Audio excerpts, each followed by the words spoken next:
So let me teach you a framework that will simplify every marketing decision that you need to make in your practice and ensure that every dollar that you spend on marketing and advertising is significantly wiser.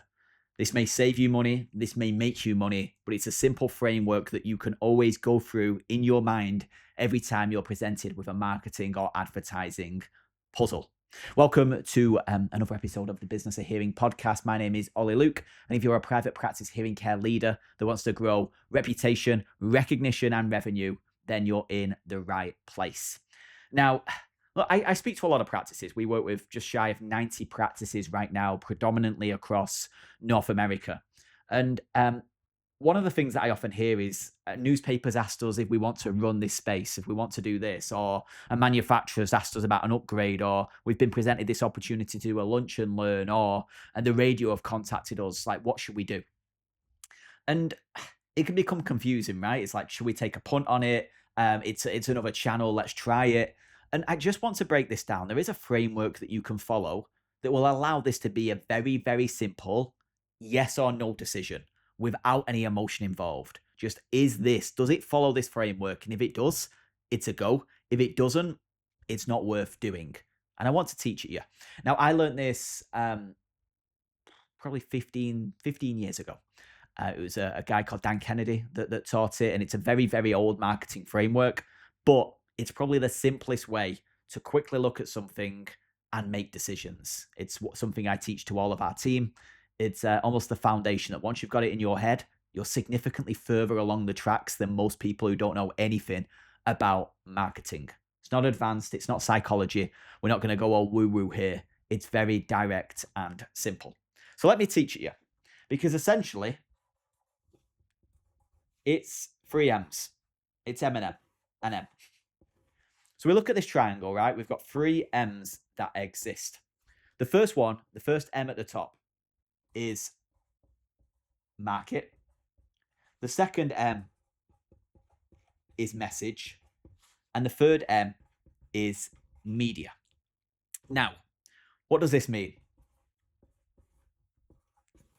Well, first of all, the starting point has always got to be market. So let's say we're looking to run a campaign. Like, we've been introduced to, like, do you want to run a newspaper ad? And we don't know what to do. If you're ever thinking about doing any form of marketing campaign, the first thing you've got to think of is, who am I trying to reach? The who. Who is this? Who is the market I'm trying to get to? The second thing is then, okay, what is the message I'm trying to get to that market? And then only when this and this makes sense can you think of what is the media in order to deliver it.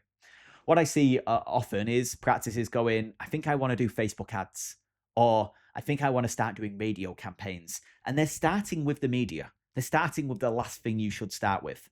The starting point always needs to be, who am I trying to reach? What is the message I'm trying to put in front of them? And then from there, what is the way that I get that message to that market in the most effective manner? Which means that if I was trying to market to 30 to 35-year-old women who had an interest in, I don't know, whatever, and I'm trying to get a message to them to be like, you need to buy this thing, then I go, okay, where are 30 to 35-year-old women hanging out who this message will very much resonate towards? And let's just hypothetically say it's, I don't want to use a cliche. Let's say it's some form of skincare. Let's say it's a skincare product. It's predominantly focused on women. What is the message? Well, look, there's a free 30-day trial on this skincare with all these case studies. If you have rosacea, this will be of interest to you. If you look at that, where you go, well, what's the market? Well, it's not direct mail. It's probably not radio for something so visual, right? You'd go, okay, this is probably like social media ads. And if there's a channel, you'd probably go, okay, is this TikTok, Insta kind of area? Like, where did these people hang out already? Or you'd be looking alternatively and looking like, we need an influencer campaign. But what you don't do is go, I want to run newspaper, I want to run radio, and then go, okay, what do I say and who am I trying to reach? It's always got to be that way round. Play it in the hearing care industry. Well, the market is, I want to reach 60 to 70-year-old people who are still actively working who live active lifestyles, but maybe noticing their hearing isn't what it was. The message I want to put in front of them is maybe it's lyric, it's invisible, it's you can wear hearing aids and get the benefit without being a visible hearing aid wearer. Okay, well, if it's that age group and those people who want to do that, then what is the channel for them? Well, you'd look at it and go, well, where is 60 to 70-year-old people who are actively working, who have high demand on their time and ears, who can afford to invest in lyric, spending time? Well, you'd probably go, okay, is LinkedIn an area that we should double down on? Is LinkedIn ads an area? Is this Facebook with specific targeting? But what you wouldn't do is go, I don't know, radio. Like with that information, you make a different decision, right? And this is why this framework is so key.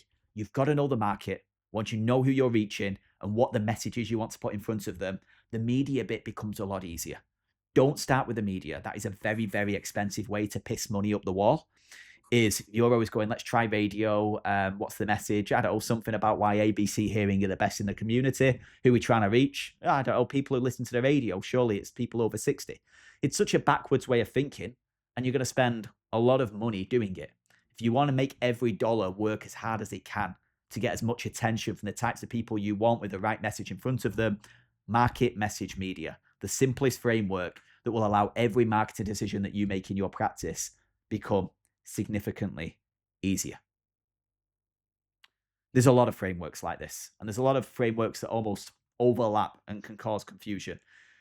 In my 15, 20 years in marketing, this is the one I come back on. It's almost like built into the back of my mind now. If I'm presented we've got this decision to make, boom, boom, boom, that's the way to go. Encourage you to start playing with this MMM, market message media.